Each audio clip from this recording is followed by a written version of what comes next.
Let's mic देश का मिजाज साउथ।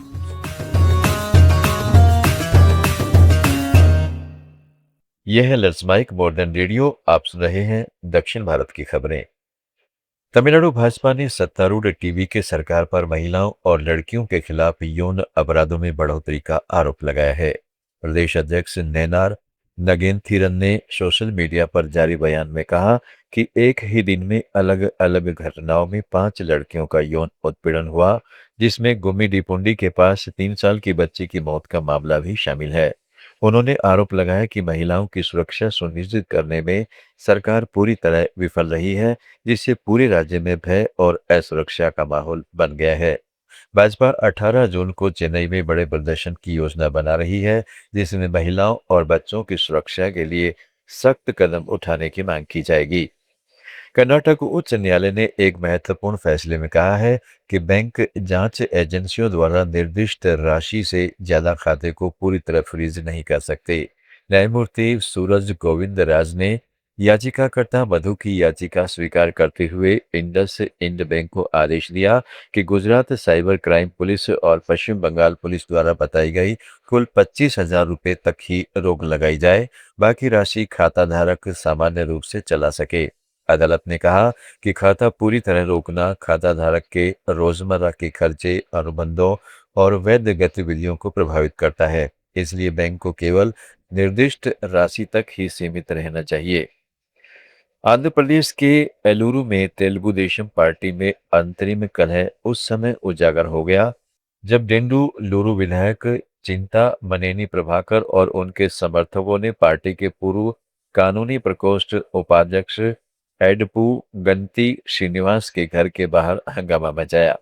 समर्थकों ने घर की संपत्ति को जेसीबी से नुकसान पहुंचाने की कोशिश की, जिसके बाद पुलिस ने हस्तक्षेप कर स्थिति को नियंत्रित किया।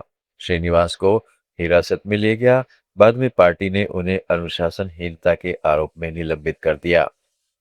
आंध्र प्रदेश से कोनसीमा जिले के कोठापेटा विधानसभा क्षेत्र में 39 छात्रों ने ट्रिपल आईटी में दाखिला हासिल किया है। इनमें कोठापेटा मंडल के 15, अत्रेयपुरम के 11, आलमुरु के 8 और राउल पालेम के 5 छात्र हैं। स्थानीय विधायक बंडारू सत्यनंदा राव ने राउल पालेम में इन छात्रों को बधाई दी और कहा है कि राज्य सरकार की शिक्षा सुधार योजनाओं, शिक्षक भर्ती और बेहतर बुनियादी ढांचे के कारण यह संभव हुआ है।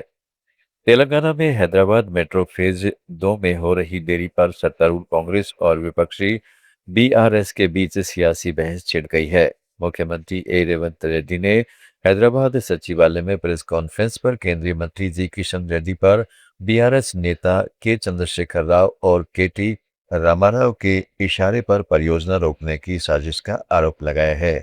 जवाब में बीआरएस कार्यकारी अध्यक्ष रामाराव ने बयान जारी कर रेवंत सरकार पर केंद्र से मंजूरी न दिला पाने और अपनी नाकामी छिपाने का आरोप लगाते हुए कहा कि दिल्ली के 71 दौरे के बावजूद कोई नतीजा नहीं निकला।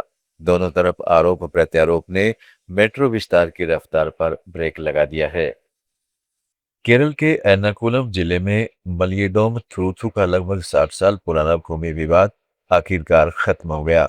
जमीन मालिकों और 7 दलित परिवारों के बीच जिला कलेक्टर कार्यालय में उच्च स्तरीय बैठक के बाद ऐतिहासिक समझौता हुआ।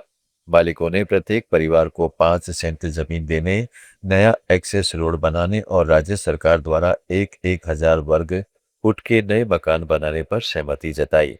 परिवार को तब तक नहीं हटाया जाएगा जब तक नए घर बनकर तैयार नहीं हो जाते।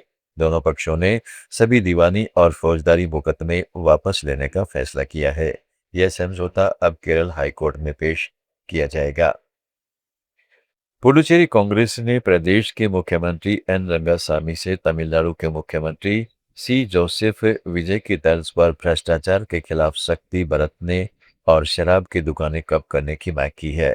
पूर्व मुख्यमंत्री वी नारायणसामी ने प्रेस कॉन्फ्रेंस में कहा कि रंगासामी विजय के करीबी हैं और उन्हें भ्रष्टाचार पर जीरो टॉलरेंस की घोषणा करनी चाहिए। उन्होंने तमिलनाडु में स्कूलों, कॉलेजों और धार्मिक स्थलों के पास 700 से ज्यादा शराब की दुकानें बंद किए जाने का हवाला दिया। पुडुचेरी में पिछले 5 साल में बढ़े रेस्टो बार और शराब आउटलेट्स से कानून व्यवस्था की समस्या बढ़ रही है। इसलिए आवासीय इलाकों, स्कूलों और मंदिरों के आसपास की दुकानों को बंद करने की अपील की गई है। तमिलनाडु, कर्नाटक, केरल, आंध्र प्रदेश, तेलंगाना, पुडुचेरी और अंडमान निकोबार की ताज़ा खबरों के इस बुलेटिन को रोजाना सुनने के लिए डाउनलोड करें लेट्स माइक ऐप। जुड़े रहिए लेट्स माइक के साथ।